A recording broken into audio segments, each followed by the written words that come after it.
Great in yours. I hope आप सारे अच्छे हो गए। तो आज हम लोग स्टार्ट करते हैं अपना चैप्टर 7 कंट्रोल एंड कोऑर्डिनेशन, अध्याय 7 नियंत्रण एवं समन्वय। ये जो चैप्टर होने वाला है, चैप्टर होने वाला है चीजों को कंट्रोल करने के बारे में, कोऑर्डिनेट करने के बारे में। हम लोगों ने पिछले चैप्टर में ही अलग अलग प्रक्रम पढ़े थे, चाहे वो पोषण का हो, चाहे वो शोषण का हो, चाहे वो उत्सर्जन का हो, या फिर आपका कोई भी प्रक्रम हो। इस सब के अंदर हमारे अलग अलग शरीर के भाग, जैसे कि आपका किसी में पेट, किसी में छोटी आंत्र, किसी में आपका फेफड़े, तो किसी में आपका लीवर, ये सारे के सारे वर्क कर रहे थे।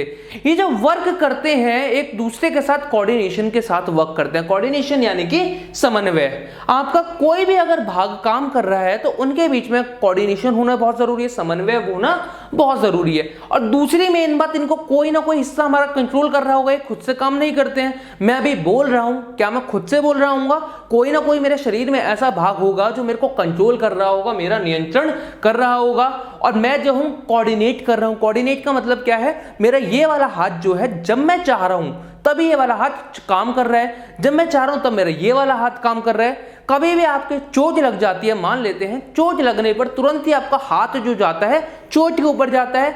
ऐसा क्यों होता है? क्योंकि हमारे शरीर का एक हिस्सा जो है, कोई आपका, जिसको हम लोग मस्तिष्क कहते हैं, हमारा दिमाग कहते हैं, फिर ब्रेन कहते हैं, वह हमारे शरीर के अंदर नियंत्रण का कार्य करता है। और साथ में हमारे शरीर के जितने भी भाग होते हैं, ज्यादातर भाग एक दूसरे के साथ समन्वय करते हैं, और समन्वय के कारण ही हमारी लाइफ पॉसिबल है। मान लेते हैं आपको कहीं खुजली हो रही है, परंतु आपके जो पार्ट्स है उनके बीच में समन्वय नहीं है। समन्वय का मतलब नहीं क्या मतलब है कि आपका, मान लेते हैं आपका जो ब्रेन है उसने ऑर्डर दे दिया कि यहाँ खुजली हो रही है, परंतु आपके हाथ में और उस जगह पर जहाँ खुजली हो रही है, मान लेते हैं आपके इस वाले हाथ में खुजली हो रही है, आपके ब्रेन ने ऑर्डर दिया कि यहाँ खुजली हो रही है। ये काम किसका है इसको खुजाना? ये काम है आपके लेफ्ट हैंड का, बाएं हाथ का। परंतु क्या है कि आपके इनके बीच में कोऑर्डिनेशन नहीं है। कोऑर्डिनेशन ना होने के कारण क्या हुआ? नियंत्रण करने के लिए ब्रेन ने तो आपका ऑर्डर दे दिया कि भाई यहाँ खुजली हो रही है, इसको खुजाओ, परंतु क्योंकि कोऑर्डिनेशन नहीं है बीच में, पार्ट्स के बीच में, दो भागों के बीच में, तो मेरा ये हाथ अगर इसको नहीं खुजाता है, इसका मतलब क्या है? समन्वय नहीं है, कोऑर्डिनेशन नहीं है। तो हमारी लाइफ को जरूर, हमारी लाइफ के जीवित रहने के लिए, हम लोगों को लाइफ के चलते रहने के लिए हमारे शरीर का हर हिस्से के बीच में समन्वय होता है और कंट्रोल होता है। तो इस चैप्टर में हम लोग वही पढ़ेंगे कि आखिर हमारी लाइफ के बीच में कंट्रोल एंड कोऑर्डिनेशन कैसे होता है। खाली हमारे ही नहीं, हम लोग इसमें प्लांट्स के बारे में भी पढ़ रहे होंगे, क्योंकि आपके जो बायोलॉजी का सेक्शन है आपका क्लास 10th का, इसके अंदर आपका एनिमल्स और प्लांट्स दोनों की ही बात होती है। पिछले चैप्टर में हम लोगों ने प्लांट्स के बारे में पढ़ा था और एनिमल्स के बारे में भी पढ़ा था। तो इसमें भी हम लोग जंतुओं के बारे में भी पढ़ रहे होंगे कि उनके अंदर नियंत्रण और समन्वय कैसे होता है, और प्लांट्स यानी कि पादपों के बारे में भी पढ़ रहे होंगे कि उसके अंदर समन्वय यानी कि आपका साथ में नियंत्रण कैसे होता है। तो सबसे पहले देखते हैं परिचय को, यानी कि इंट्रोडक्शन को, कि इस चैप्टर का परिचय क्या है। विभिन्न जीवन प्रक्रियाएं जीवों के रखरखाव में शामिल है। अलग अलग तरीके की जीवन प्रक्रियाएं जो हैं हम लोगों के जीवन के रखरखाव में, या फिर हम लोग बोलें कि कोई भी जीवित प्राणी है तो वह क्या करता है? अलग अलग जीवन की प्रक्रियाएं करता है। गति भी जीवित जीवों की एक संपत्ति है, जिनमें से एक संपत्ति, किसी भी जीवित जीव की अगर कोई एक संपत्ति है तो वो क्या है? गति है। हम लोग किसी भी जीव को जीवित कहते हैं, तो हम लोग कहते हैं अगर कोई भी जीव अगर गति करता है, कोई भी चीज अगर गति कर रही है, तो इसका मतलब है जीवित है। इन गति में से कुछ वास्तव में विकास का परिणाम है। पौधों में एक बीज अंकुरित होता है और बढ़ता है। ये जो गति होती है, गतियां भी अलग अलग प्रकार की होती है। जरूरी नहीं है कि अगर किसी वस्तु के अंदर गति है तो वह जीवित ही हो। जरूरी नहीं है कि अगर किसी वस्तु के अंदर गति है तो वृद्धि से ही जुड़ी हो। जैसे कि कार हमारी जो है, हम सब जानते हैं कार हमारी चलती है, क्या वो जीवित वस्तु है? नहीं है। साइकिल हमारी चलती है, क्या वो जीवित वस्तु है? नहीं है। तो गति का मतलब यह नहीं है कि कोई भी वस्तु अगर गति कर रही है तो इसका मतलब है जीवित है, परंतु गति जो है, जीवित प्राणी जो होते हैं उनकी एक संपत्ति होती है, परंतु हर एक गति जो होती है वह वृद्धि से नहीं जुड़ी होती। कुछ गतियां जो होती हैं वृद्धि से जुड़ी होती हैं, जैसे कि पौधों में एक बीज अंकुरित होता है और बढ़ता है। हम लोग जब पौधे की बात करते हैं, पौधे के अंदर गति हम लोगों को देखने को मिलती है, परंतु बहुत धीरे धीरे देखने को मिलती है। हम लोग एक बीज लगाते हैं, वह बीज जो है धीरे धीरे करके अंकुरित होता है और बढ़ना चालू करता है। हम लोगों को समय के साथ साथ धीरे धीरे पौधे की गति देखने को मिलती है कि पौधा जो है बढ़ रहा है। ये जो गति है उसकी वृद्धि से जुड़ी हुई गति है। कई जानवर और कुछ पौधों में होने वाली कुछ गतियां वृद्धि से संबंधित नहीं होती, वही कई सारे जानवरों में और कुछ पौधों में ऐसी आपकी गतियां भी होती हैं जिनका वृद्धि से, उनके बढ़ने से कुछ लेना देना नहीं होता। जैसे एक बिल्ली चल रही है, भैंस जुगाली कर रही है, ये गतियां वृद्धि के कारण नहीं होती। जैसे कि एक एग्जाम्पल है कि एक बिल्ली जो है वह चल रही है आपका, दूसरी क्या है, एक भैंस जो है जुगाली कर रही है। इन दोनों केसेस में क्या है, ये दोनों भी गतियां हैं। आपका भैंस जब जुगाली कर रही है उसके मुंह की गति हो रही है, जब बिल्ली चल रही है उसके पैरों की गति हो रही है, खुद बिल्ली की गति हो रही है। परंतु ये जो गतियां हैं ये उसके वृद्धि से जुड़ी हुई नहीं है। तो इस कारणवश हम लोग ये कहते हैं कि हर एक गति जो होती है वृद्धि से जुड़ी हुई नहीं होती। किसी भी जीवित प्राणी को अगर हम लोग को क्लासिफाई करना हो, अगर आपसे पूछा जाए जीवित प्राणी क्या होता है, तो कुछ कैरेक्टरिस्टिक्स, कुछ गुणधर्म होते हैं जीवित प्राणी के। क्या? कोई भी वस्तु अगर आपका गति करती है और साथ में वह वृद्धि करती है तो इसका मतलब वह क्या है, आपका जीवित है। अगर कोई भी वस्तु, जैसे मैंने बात करी पेड़ों की, पेड़ जो है गति भी करते हैं और साथ क्या वृद्धि भी करते हैं, धीरे धीरे करके बढ़ते भी हैं, तो इसका मतलब ये क्या है, आपका जीवित है। आप लोग जब बात करते हैं भैंस की, भैंस चलिए यहाँ तो जुगाली कर रही थी, परंतु भैंस जो होती है बचपन से धीरे धीरे करके बड़ी होती जाती है, तो इसका मतलब इसमें भी वृद्धि हो रही है गति के साथ साथ, तो ये भी क्या है, एक प्रकार का जीवित प्राणी है। तो इस तरीके से हम लोग जीवित प्राणियों को क्लासिफाई करते हैं। इसके अलावा हम किसी गर्म वस्तु आदि को छूते ही हाथ हटा लेते हैं, यह हरकतें जीव के वातावरण में बदलाव की प्रतिक्रिया है। किसी भी जीव के वातावरण में बदलाव आता है तो उसकी वह प्रतिक्रिया भी करता है। जैसे कि अगर हम लोग किसी भी गर्म वस्तु को छूते हैं, छूने के साथ ही तुरंत हम लोग हाथ हटा लेते हैं। ऐसा क्यों होता है? क्योंकि उसके वातावरण में जो भी बदलाव आया उसकी कुछ ना कुछ प्रतिक्रिया उसने करी। पर्यावरण में हर तरह का बदलाव प्रतिक्रिया में एक उचित गति को विकसित करता है। जीवित जीव विभिन्न उत्तेजनाओं जैसे गर्मी, प्रकाश, ठंड, स्पर्श, दबाव आदि के प्रति प्रतिक्रिया करते हैं।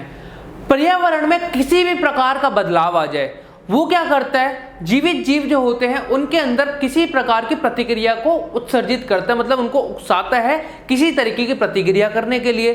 जैसे अभी हम लोगों ने उदाहरण देखा, किसी भी गर्म वस्तु को छूने के लिए, जैसे यहाँ जो है एक गर्म वस्तु थी, उसको छुआ, जैसे ही उसने गर्म वस्तु को छुआ तुरंत ही उसके हाथ से वो वस्तु छूट गई। क्यों छूट गई?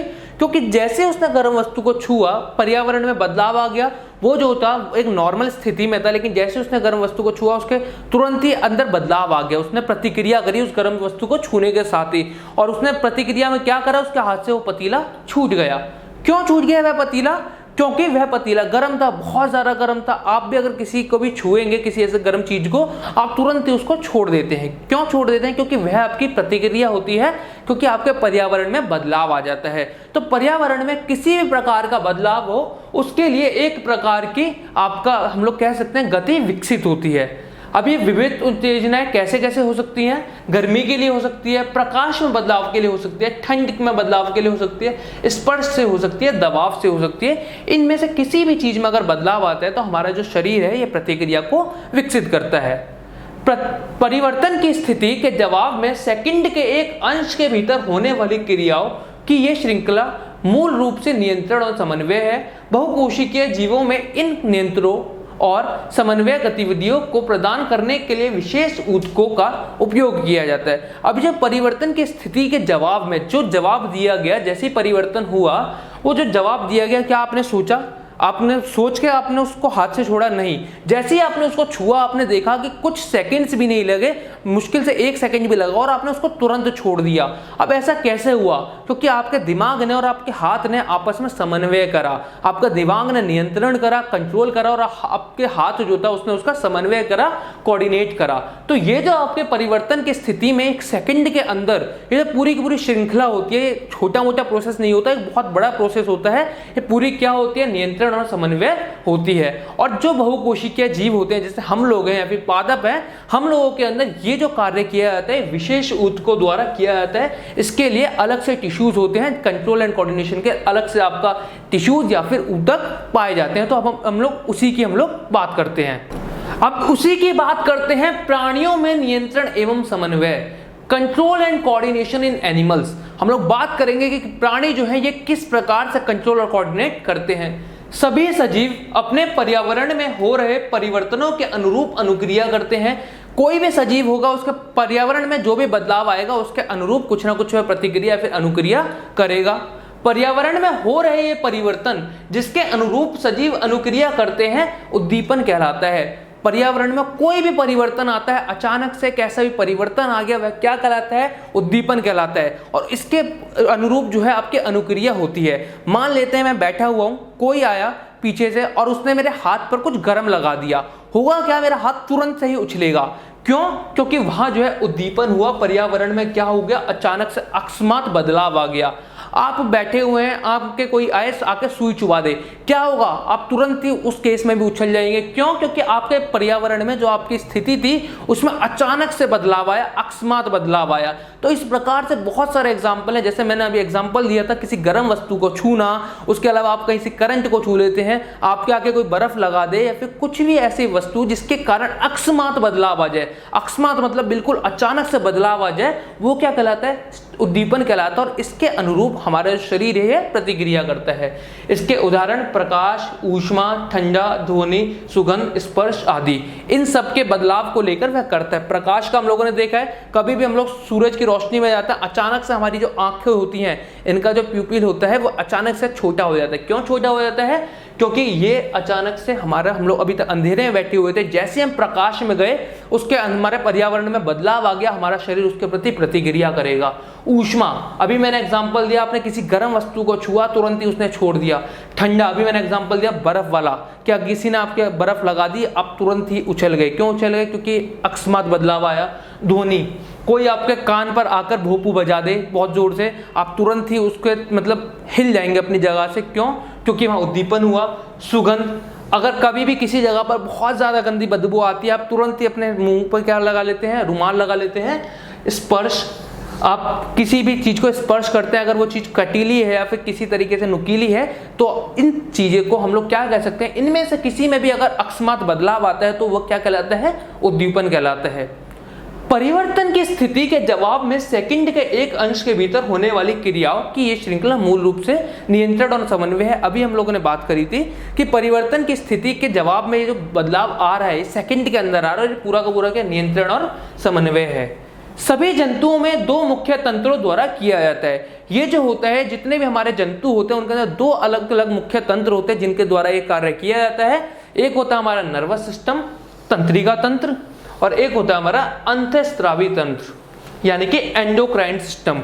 ये दोनों सिस्टम जो होते हैं एक दूसरे से बहुत अलग होते हैं, क्योंकि हमारा नर्वस सिस्टम जो होता है ये बहुत तेज होता है। इसके अंदर जो आपका जितने भी सिग्नल्स या किसी भी सूचना का जो प्रसारण होता है या विद्युत की स्पीड से होता है, यानी कि विद्युत की गति से होता है। वहीं हमारा एंडोक्राइन सिस्टम जो है यह जो है शरीर के हर हिस्से तक पहुंचता है, परंतु इसके अंदर जो है बहुत स्लो आपका जो सूचना का जो प्रसारण होता है वो बहुत धीरे होता है। ये बहुत ज़्यादा तेज होता है, परंतु ये हमारे शरीर के हर हिस्से को प्रभावित नहीं करता है। ये बहुत स्लो होता है, परंतु ये हमारे शरीर के हर हिस्से को प्रभावित करता है। तो इस चैप्टर हम लोग इन्हीं दोनों को संक्षेप में पढ़ेंगे, बहुत ज़्यादा ब्रीफ में पढ़ेंगे। पहले हम लोग नर्वस सिस्टम की बात करेंगे, फिर हम लोग बात करेंगे एंडोक्राइन सिस्टम की। अब बात करते हैं ग्राही की यानी कि रिसेप्टर्स की। अभी जो मैंने बात करी कि पर्यावरण में बदलाव आ रहा है, बदलाव आने पर हमारा शरीर प्रतिक्रिया कर रहा है, परंतु पता कैसे चलेगा कि पर्यावरण में बदलाव आ रहा है? इसके लिए हमारे शरीर के स्पेशल पार्ट्स होते हैं जो ये कार्य करते हैं, जिनको हम लोग ग्राही बोलते हैं, फिर रिसेप्टर्स बोलते हैं। ग्राही तंत्रिका कोशिका के विशिष्टीकृत सिरे होते हैं जो वातावरण से सूचनाओं का पता लगाते हैं। ग्राही जो होते हैं, जो हमारी तंत्रिका कोशिका जो होती है, फिर हमारा जो नर्वस सिस्टम होता है उसके विशिष्टीकृत सिरे होते हैं। ये आपका एक तरीके के तंत्रिका कोशिका जो होती है उसी के ही सिरे होते हैं, जिनका कार्य क्या होता है कि वातावरण में से सूचनाओं का पता लगाना, किसी भी तरीके की सूचना या फिर बदलाव का पता लगाना कि क्या हो रहा है वातावरण में, ये सारा काम होता है ग्राही का। यह ग्राही हमारी ज्ञानेंद्रियों में स्थित होते हैं। ये जो ग्राही होते हैं हमारे कहाँ स्थित होते हैं? जो ज्ञानेंद्रिय होती हैं, जो हमारे सेंस ऑर्गन्स होते हैं, सारे सेंस ऑर्गन्स को हम लोग जानते हैं, ये उनके अंदर स्थित होते हैं। तो वही बात करते हैं ग्राहियों के प्रकार के कि कितने तरीके के रिसेप्टर्स हमारे शरीर के अंदर होते हैं। ग्राही निम्न प्रकार के होते हैं। सबसे पहला प्रकाश ग्राही यानी कि फोटो रिसेप्टर। प्रकाश ग्राही क्या होता है? एक ऐसा ऑर्गन, एक ऐसा पार्ट जिसका कार्य क्या है? प्रकाश की सूचना आपका अवशोषित करना, पता लगाना प्रकाश के बारे में। जो भी आपका प्रकाश की प्रेजेंट में आकर या फिर प्रकाश में अगर किसी प्रकार का बदलाव आ रहा है, जो भी उसके ऊपर कार्य करता है उसको हम लोग फोटो रिसेप्टर कहते हैं। और इसके काम क्या होता है, दृष्टि आंख, हमारी जो आंख होती है, जो हमारी आंख ज्ञानेंद्रिय होती है उसके अंदर स्थित होते हैं कि किसी भी प्रकार से आपका प्रकाश में बदलाव आ जाए, अचानक से प्रकाश बहुत ज्यादा हो जाए, अचानक से प्रकाश बहुत कम हो जाए, तो इस सारा का सारा पता लगाने का काम किसका होता है, प्रकाशग्राही का होता है, जो कहाँ स्थित होते हैं, हमारी आंखों में स्थित होते हैं। दूसरा होता है हमारा श्रावणग्राही यानी कि फोनो रिसेप्टर। श्रावण मतलब कि आपका सुनने का, अगर आपके आसपास के वातावरण में आवाज में यानी कि ध्वनि में परिवर्तन आ रहा है तो उसके लिए जो आपके ग्राही होते हैं वो होते हैं फोनो रिसेप्टर। ये कौन से हमारे ज्ञानेंद्रिय में पाए जाते हैं, कानों के अंदर पाए जाते हैं, क्योंकि सुनने का काम कौन करता है, कान करते हैं। तो ये जो आपका पाए जाते हैं ग्राही, ये पाए जाते हैं हमारे कानों के अंदर। इनका कार्य क्या होता है, पर्यावरण में अगर ध्वनि में बदलाव आ जाए तो ये उसके अपोजिट में आपका रिएक्शन करते हैं। रस संवेदी ग्राही यानी कि गस्टेटरी रिसेप्टर। रस संवेदी ग्राही क्या होते हैं, हमारे जीभ के पास होते हैं। इनका काम होता है स्वाद का पता लगाना, कोई भी चीज किस प्रकार के स्वाद की या फिर स्वाद में बदलाव आ रहा है, जो भी पता लगाने का काम होता है स्वाद की, किसी भी खाने के या फिर किसी भी वस्तु का जो भी स्वाद होगा उसकी सूचना को आगे भेजना किसका काम होता है, रस संवेदी ग्राही का होता है, जिसको इंग्लिश में गस्टेटरी रिसेप्टर कहते हैं। इसका काम होता है स्वाद पता लगाना, और ये कहाँ पाया जाता है, हमारी जीभ के अंदर। हमारी जो जीभ होती है इसका ही यह कार्य होता है, स्वाद का पता लगाती है।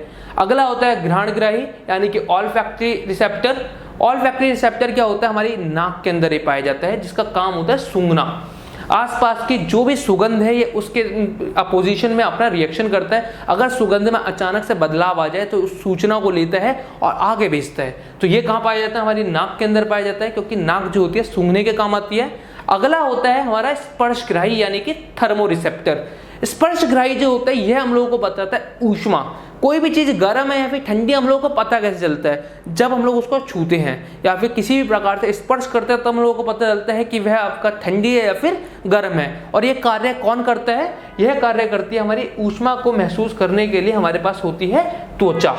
हमारे शरीर की जो त्वचा है, चाहे मैं अपने हाथ की बात करूं चाहे मैं उंगली की बात करूं, ये जितनी भी त्वचा है पूरी की पूरी क्या है, हमारी स्पर्शग्राहियों से बनी हुई है। इसके हर सिरे के अंदर स्पर्शग्राही है, जिसका काम यही है, आप कोई भी गर्म चीज ले जाइए, अपने त्वचा के किसी भी पार्ट पर टच करिए, सबके सब क्या करेगी, एक तरीके की प्रतिक्रिया उत्सर्जित करेगी और उसे आगे भेज देगी कहाँ, हमारे दिमाग के पास, और दिमाग उसके प्रति क्या करेगा, कुछ अनुक्रिया करेगा। तो ये सभी ग्राही हमारे ज्ञानेंद्रियों में स्थित होते हैं, सेंस ऑर्गन्स में स्थित होते हैं। तो ये सारे के सारे ग्राही जो होते हैं, चाहे आपकी नाक हो, चाहे कान हो, चाहे उंगली हो, जीभ हो, इस सब के सब हमारे काम करते हैं, हमारे दिमाग के साथ काम करते हैं। और इनका काम क्या होता है, पर्यावरण में जो भी बदलाव आता है उसको महसूस करते हैं, उसकी जितनी भी सूचना होती है किस तक पहुंचाते हैं, दिमाग तक पहुंचाते हैं। और इस तरीके से हमारा जो दिमाग है कंट्रोल में, नियंत्रण में मदद करता है। अब हमारा टॉपिक है जंतु तंत्रिका तंत्र यानी कि आपका एनिमल्स का नर्वस सिस्टम। जंतुओं में नियंत्रण तथा समन्वय जंतु तंत्रिका तंत्र द्वारा किया जाता है। जो हमारे जितने भी जंतु होते हैं इनके अंदर नियंत्रण का या फिर समन्वय का जो कार्य होता है कौन करता है, जंतु तंत्रिका तंत्र यानी कि आपका एनिमल का नर्वस सिस्टम करता है। ये जो नर्वस सिस्टम होता है दो हिस्सों से बनकर बना होता है, चाहे हम लोग अपनी बात करें या फिर किसी और जंतु की बात करें, हर किसी के अंदर यह दो हिस्सों से मिलकर बना होता है। पहला होता है केंद्रीय तंत्रिका तंत्र यानी कि CNS सेंट्रल नर्वस सिस्टम। दूसरा होता है परिधीय तंत्रिका तंत्र यानी कि पेरिफेरल नर्वस सिस्टम। क्या होता है केंद्रीय तंत्रिका तंत्र?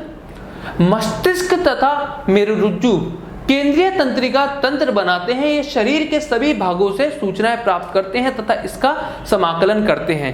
केंद्रीय तंत्रिका तंत्र को अगर आप आसान भाषा में समझना चाहें या और परिधीय तंत्रिका तंत्र को समझना चाहें तो आप मान लीजिए एक कंपनी है, एक कंपनी के अंदर दो मेन पर्सन होते हैं। एक होता है आपका कंपनी का ओनर जो कि मालिक होता है, और दूसरा होता है वहां का CEO जो कि या फिर डायरेक्टर जो भी होता है। ये दोनों का काम क्या होता है? इन दोनों का काम होता है पूरी कंपनी को कंट्रोल करना कि किस तरीके से कंपनी काम करेगी। अब बाकी जो हिस्से होता है वो क्या होता है, बहुत बड़ी कंपनी होती है, तो है नहीं दो लोगों से कंपनी चल रही है, तो इन दोनों ने तो ऑर्डर दे दिया, और जो आपका मालिक है उन्होंने ऑर्डर दे दिया या फिर CEO ने ऑर्डर दे दिया। उस ऑर्डर को आगे फॉलो करवाना, आगे जो काम होता है वो किसका काम होता है? आगे जितने भी एम्प्लॉयज होते हैं उन सब का काम होता है। तो वो सारे एम्प्लॉयज जो होते हैं वो एक दूसरे का कोऑर्डिनेट करते हैं। ये तो है नहीं कि हर एक एम्प्लॉय आपका हर तरीके का काम करता है, हर किसी का काम निश्चित होता है कि इसको यह काम करना है, इसको यह काम करना है, मार्केटिंग का ये है, सेल्स का ये है, हर तरीके का अलग अलग बंदा होता है। तो ये जो काम होता है आपका ऑर्डर देने का काम, ये आपका केंद्रीय तंत्रिका तंत्र का होता है, यानी कि सेंट्रल नर्वस सिस्टम का होता है। अभी जो ऑर्डर दिया गया है इसको फॉलो करना, आगे इंप्लीमेंट करना, वो किसका काम होता है? परिधीय तंत्रिका तंत्र यानी कि पेरिफेरल नर्वस सिस्टम का। तो केंद्रीय तंत्रिका तंत्र में कौन होता है? मस्तिष्क और मेरुरज्जु। आपका मस्तिष्क क्या होता है? मस्तिष्क यानी कि हमारा ब्रेन, एक तरीके से हम लोग कह सकते हैं कंपनी का मालिक, हमारे शरीर का सबसे मेन हिस्सा। और मेरुरज्जु क्या होता है? मेरुरज्जु होता है आपका स्पाइनल कॉर्ड। स्पाइनल कॉर्ड एक तरीके से सीईओ जो उससे बिल्कुल नीचे होता है, और इसका काम भी यही होता है कि एक ऑर्डर्स प्रोवाइड कराता है। मस्तिष्क तथा मेरुरज्जु केंद्रीय तंत्रिका तंत्र बनाते हैं, दोनों मिलकर क्या बनाते हैं? केंद्रीय तंत्रिका तंत्र बनाते हैं। इस शरीर के सभी भागों से सूचनाएं प्राप्त करते हैं तथा इसका समाकलन करते हैं। जितने भी भाग होते हैं सबसे ये सूचना प्राप्त करते हैं, पूरी कंपनी की इंफॉर्मेशन लेते हैं और उसका समाकलन करते हैं, उसके प्रति रिएक्ट करते हैं कि किस तरीके से काम करवाना है। दूसरा होता है हमारा परिधीय तंत्रिका तंत्र। केंद्रीय तंत्रिका तंत्र तथा शरीर के अन्य भागों में संचार को परिधीय तंत्रिका तंत्र सुगमता प्रदान करता है। अब केंद्रीय तंत्रिका तंत्र हो गया फिर शरीर के जितने भी भागों तक, उसने ऑर्डर दे दिया, अब आगे इसको इंप्लीमेंट करना है कहाँ तक? शरीर के भागों तक, क्योंकि काम तो शरीर के भाग मिलकर करेंगे। तो उसने ऑर्डर दे दिया केंद्रीय तंत्रिका तंत्र ने, आगे शरीर के भागों तक ये पहुंचाना है। तो पहुंचाने का काम कौन करता है? परिधीय तंत्रिका तंत्र करता है, जो मस्तिष्क से निकलने वाली कपाल तंत्रिकाओं तथा मेरुरज्जु से निकलने वाली मेरी तंत्रिकाओं से बना होता है। इस प्रकार मस्तिष्क हमें सोचने की अनुमति तथा सोचने पर आधारित क्रिया करने की अनुमति प्रदान करता है। ये होते कौन कौन से? इसके दो हिस्से होते हैं। एक होता है मस्तिष्क से निकलने वाली जो आपकी कपाल तंत्रिकाएं जो होती हैं, जो आपकी माइंड से निकलने वाली जितनी भी तंत्रिकाएं होती हैं वो इसका हिस्सा होती हैं। और दूसरा होता है मेरुरज्जु से निकलने वाली मेरु तंत्रिकाएं। ये दो तरीके की तंत्रिकाएं जो होती हैं इसका हिस्सा होती हैं। इनका ही काम होता है आगे इन्फॉर्मेशन को लेकर जाना। और कुछ इसी प्रकार से उसने ऑर्डर दे दिया, ये आगे ऑर्डर को लेकर गए शरीर के उस अंग तक जहां तक उसे पहुंचाना था। और इस प्रकार से मस्तिष्क जो है हमें सोचने की अनुमति प्रोवाइड कराता है या फिर आधारित क्रिया करने पर कि किस तरीके का काम कर रहे हैं ये प्रोवाइड कराता है। तो यहाँ आपको डायग्राम में पूरा दिख रहा होगा, ये आपका सेंट्रल नर्वस सिस्टम हो गया, ये ब्रेन, ये आपका स्पाइनल कॉर्ड। और ये देखिए जितनी भी आपको नसें दिख रही हैं, नसें नहीं, इनको इंग्लिश में नर्व्स बोलते हैं, हिंदी में इनको बोलते हैं तंत्रिकाएं। जितने भी आपको तंत्रिकाएं दिख रही हैं, नर्व्स दिख रही हैं, ये सारी की सारी असल में क्या हैं? ये सारी की सारी आपका ये जितनी भी नसें होती हैं इन्हीं का काम होता है आगे इन्फॉर्मेशन को लेकर जाना। और ये परिधीय तंत्रिका तंत्र का भाग है। अब ये जो तंत्रिका तंत्र के भाग हैं इनको हम लोग देख लेते हैं फ्लो चार्ट के थ्रू। किसी फ्लो चार्ट से इसको समझते हैं। तंत्रिका तंत्र यानी कि नर्वस सिस्टम ये दो हिस्सों में बटा हुआ है। पहला होता है आपका केंद्रीय तंत्रिका तंत्र यानी कि central nervous system. Central nervous system जो होते हैं इसके दो भाग होते हैं, एक होता है मस्तिष्क, दूसरा होता है आपका मेरुरज्जु यानी कि स्पाइनल कॉर्ड। ये जो आपका मस्तिष्क होता है, ब्रेन होता है, ये भी तीन हिस्सों में बटा हुआ है। अग्र मस्तिष्क यानी कि फोर ब्रेन, मध्य मस्तिष्क यानी कि मिड ब्रेन, पश्च मस्तिष्क यानी कि हिंज ब्रेन। ये जो है हम लोग तीनों की बाद में बात करेंगे। इसके अलावा आपका दूसरा जो होता है वो होता है परिधीय तंत्रिका तंत्र, पेरिफेरल नर्वस सिस्टम। ये जो है ये भी दो हिस्सों में बटा हुआ है। कौन कौन से दो हिस्से? स्वायत्त तंत्रिका तंत्र यानी कि ऑटोनॉमिक नर्वस सिस्टम, या फिर ऐच्छिक तंत्रिका तंत्र यानी कि वॉलंटरी नर्वस सिस्टम, या फिर सोमैटिक नर्वस सिस्टम। ये जो आपका स्वायत्त तंत्रिका तंत्र है यह भी दो हिस्सों में बटा हुआ है। यानी ये कौन कौन से हिस्सों में बटा हुआ है? अनुकंपी तंत्रिका तंत्र यानी कि सिम्फेटिक नर्वस सिस्टम, और साथ में आपका परानुकंपी तंत्रिका तंत्र यानी कि पैरासिम्फेटिक नर्वस सिस्टम। और जब आपका ऐच्छिक तंत्रिका तंत्र जो है यह भी दो हिस्सों में बटा हुआ है। सेंसरी नर्व्स यानी कि संवेदी तंत्रिका, प्रेरक तंत्रिका यानी कि मोटर नर्व्स। ये जो पूरा का पूरा आपका पार्ट है, ये जो पूरा का पूरा तंत्रिका तंत्र का जो भाग है, सारे एक दूसरे के साथ कोऑर्डिनेट करते हैं, समन्वय करते हैं और कार्य करते हैं। कुछ इसी प्रकार से आपका ब्रेन ऑर्डर देता है, पेरिफेरल से जो आपका ब्रेन ऑर्डर देता है, स्पाइनल कॉर्ड ऑर्डर देती है, आगे जो है आपका पेरिफेरल नर्वस सिस्टम उसको फॉलो करता है। मस्तिष्क जो होता है ये तो हम सब लोग जानते हैं किस प्रकार का दिखता है। स्पाइनल कॉर्ड को लेकर बच्चे थोड़ा सा कंफ्यूज रहते हैं कैसे दिखती है। जो स्पाइनल कॉर्ड होती है हमारे सर के बिल्कुल ही नीचे से एक इस तरीके की रीढ़ की हड्डी जैसी बीच में से एक जा रही होती है, कॉर्ड जा रही होती है, एक तरीके की रीढ़ की हड्डी जैसे एक हिस्सा जा रहा होता है, उसी को हम लोग स्पाइनल कॉर्ड कह देते हैं, फिर मेरुरज्जु कह देते हैं, जिसके अंदर बहुत सारी तंत्रिकाएं जो होती हैं बंडल होती हैं। और ये जो है इसका कार्य यही होता है बिल्कुल मस्तिष्क की तरह ही। जैसे मस्तिष्क का काम है आपका ऑर्डर्स प्रोवाइड करवाना, कंट्रोल करना, बिल्कुल मस्तिष्क से नीचे जो काम मस्तिष्क नहीं करता है वह सारे काम कौन करता है? हमारा मेरुरज्जु यानी कि स्पाइनल कॉर्ड करती है। और इस तरीके से हमारा तंत्रिका तंत्र जो है पूरा का पूरा बटा हुआ है। जंतुओं में नियंत्रण तथा समन्वय तंत्रिका तथा पेशी ऊतक द्वारा किया जाता है। जंतुओं के अंदर जो नियंत्रण और समन्वय का जो कार्य है ये दो लोग मिलकर करते हैं। एक होती है हमारी तंत्रिका जिसकी हम लोगों ने बात करी, साथ में पेशी ऊतक। तंत्रिका ऊतक तथा पेशी ऊतक, क्योंकि तंत्रिका ऊतक तो कार्य के लिए आपका वो दे देता है, ऑर्डर दे देता है, परंतु उस ऑर्डर को फॉलो करने का काम किसका होता है? हमारे पेशी ऊतकों को। पेशी मतलब मस्कुलर ऑर्गन्स। जैसे कि आपका इस वाले केस में आपकी बॉल आ रही है, कोई अचानक से बॉल आ रही है, इस लड़के को ब्रेन ने ऑर्डर दे दिया कि तुम्हारे पास बॉल आ रही है, अब इस बॉल को रोकना है। अब ये बॉल, ब्रेन ने तो ऑर्डर दे दिया, परंतु आगे बॉल को रोकेगा कौन? बॉल को रोकने का काम किसका होगा? जो हमारे पेशी जो होंगे, पेशी जो ऊतक होते हैं, जो हमारे मस्कुलर टिश्यूज होते हैं, वह ये कार्य करते हैं कि वो मसल से उसको रोकेंगे। जिस प्रकार से ये रोकेगा फिर कैच करेगा। तो इस प्रकार से जो आपका नियंत्रण तथा समन्वय का जो कार्य होता है ये दो लोग मिलकर करते हैं। पहले होते हैं हमारे तंत्रिका कोशिका, जो आपका तंत्रिका तंत्र होता है, दूसरा होता है हमारा आपका पेशी ऊतक यानी कि आपका मस्कुलर टिश्यू। ये दोनों मिलकर यह कार्य ज्यादातर करते हैं। तो तंत्रिका कोशिका की बात करते हैं। तंत्रिका कोशिका या फिर न्यूरॉन क्या होता है?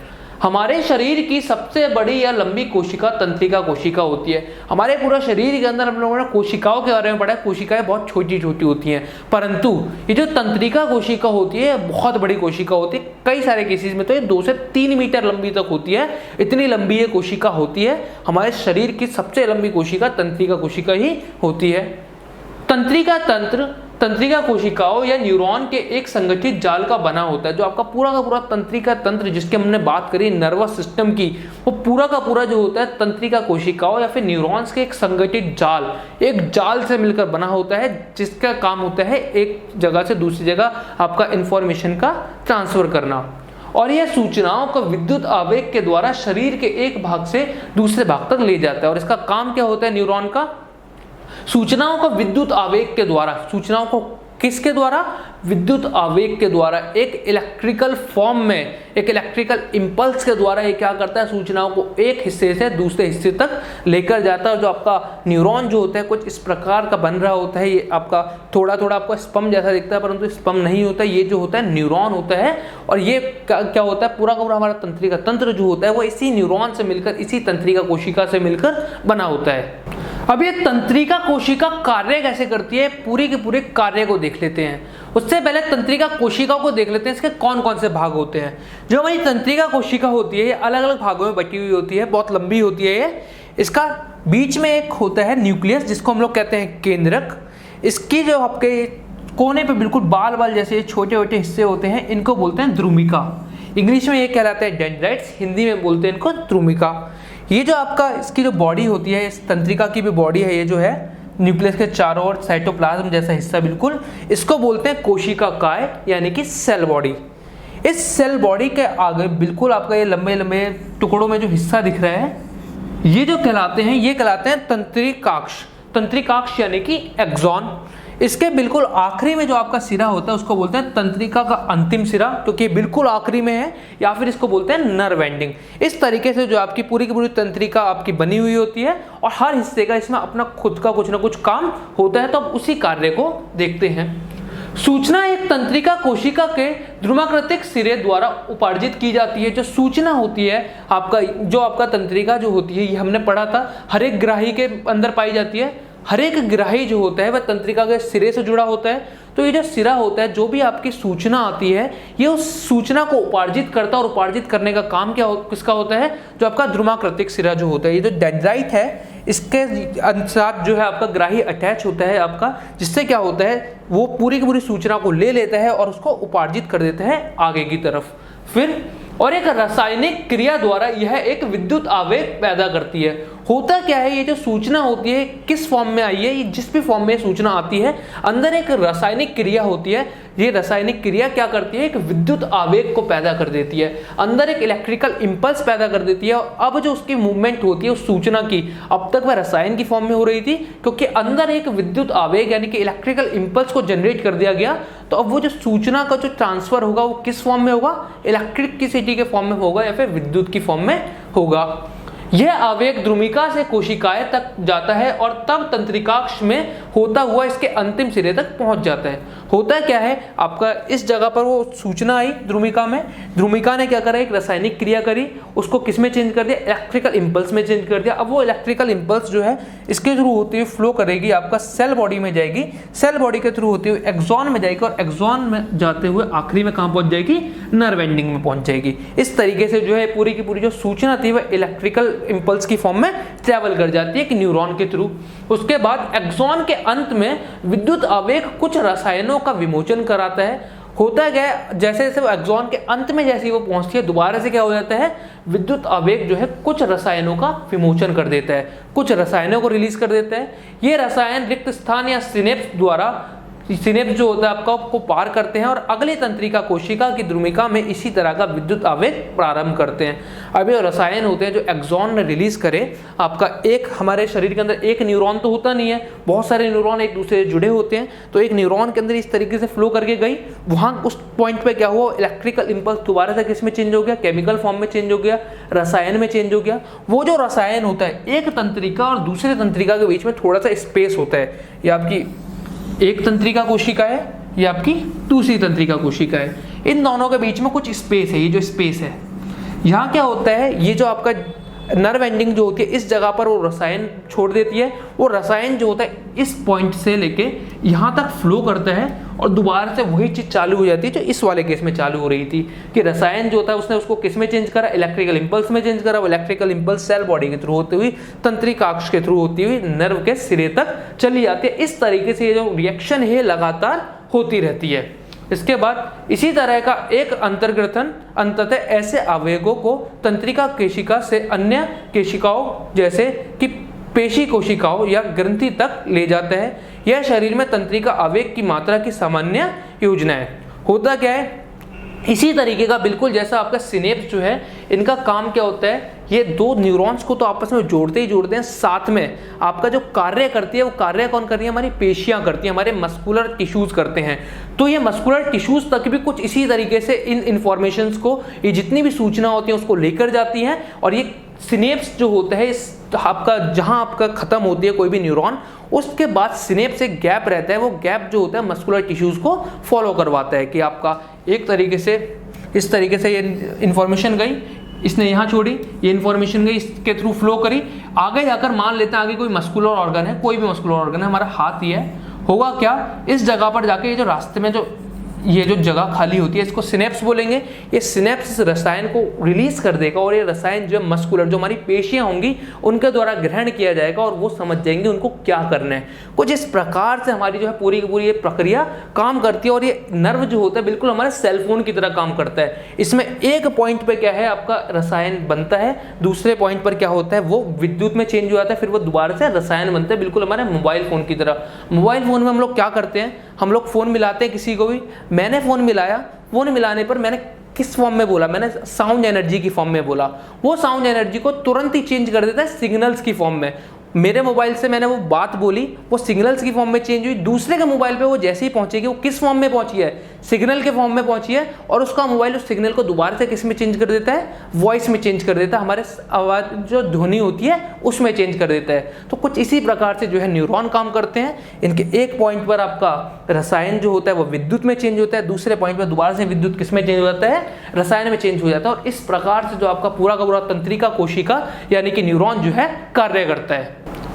अब देखते हैं तंत्रिका कोशिका के भाग यानी कि the parts of nervous sales.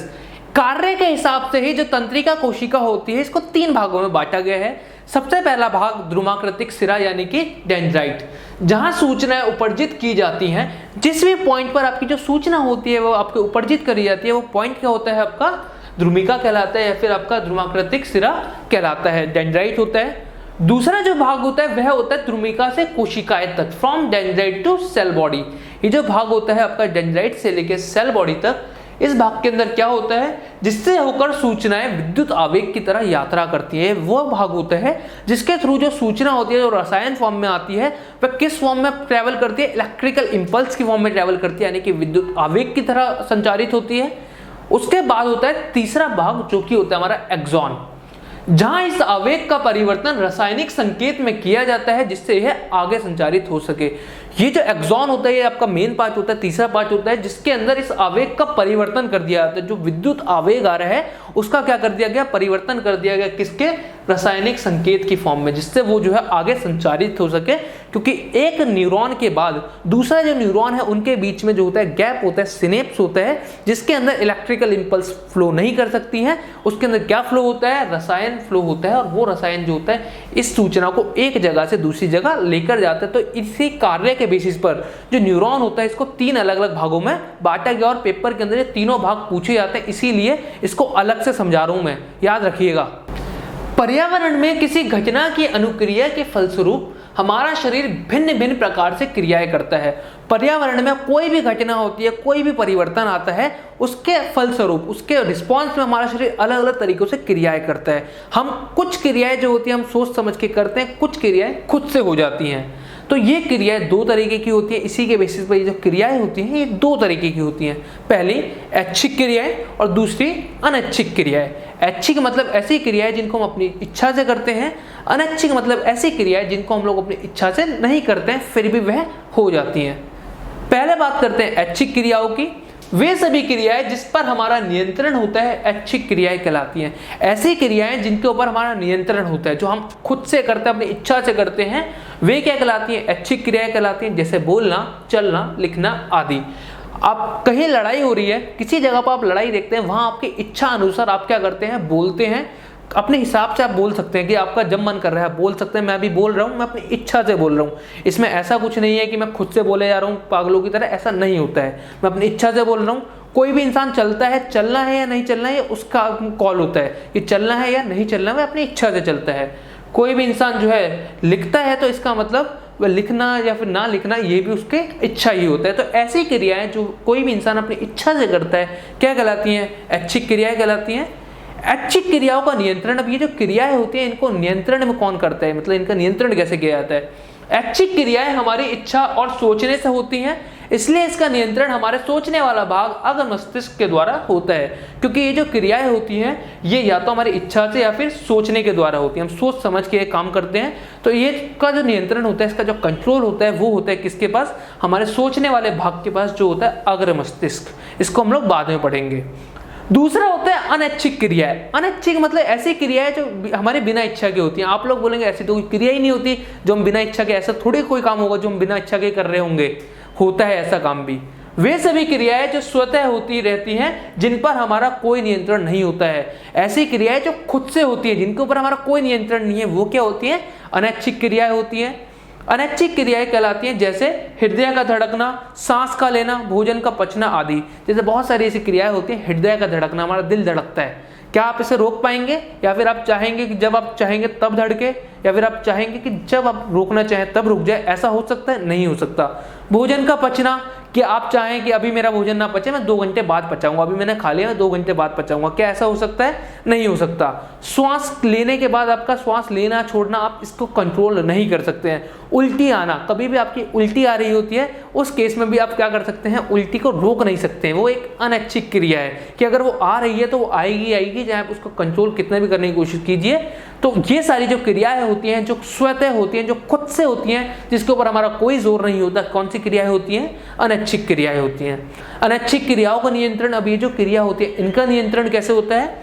अनैच्छिक क्रियाएं मध्य मस्तिष्क व पश्च मस्तिष्क के द्वारा नियंत्रित होती हैं। जो हमारी अनैच्छिक क्रियाएं होती हैं वह वाली अग्र मस्तिष्क द्वारा नियंत्रित की जा रही थी। ये जो क्रियाएं होती हैं हमारा मध्य मस्तिष्क यानी मिड ब्रेन, या फिर आपका पश्च मस्तिष्क यानी कि आपका हिंड ब्रेन द्वारा ये जो क्रियाएं होती हैं कंट्रोल होती हैं। तो इसी के बेसिस पर कि क्रिया किस प्रकार की है, 2 तरीके की होती हैं।